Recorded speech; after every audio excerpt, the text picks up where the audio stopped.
Pinoy Pig. Sa panaginip ni Adi Pig, sa silang superhero.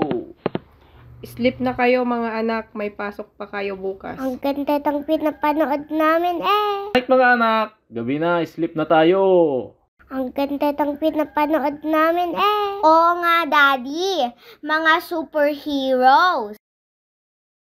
Good night mga anak.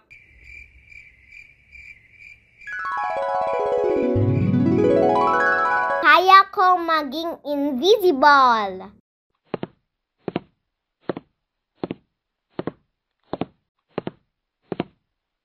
Mami, ako ito, si Adi Pig.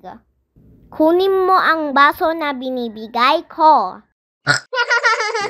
Ako si Ami Pig at kaya kong maging maraming Ami Pig.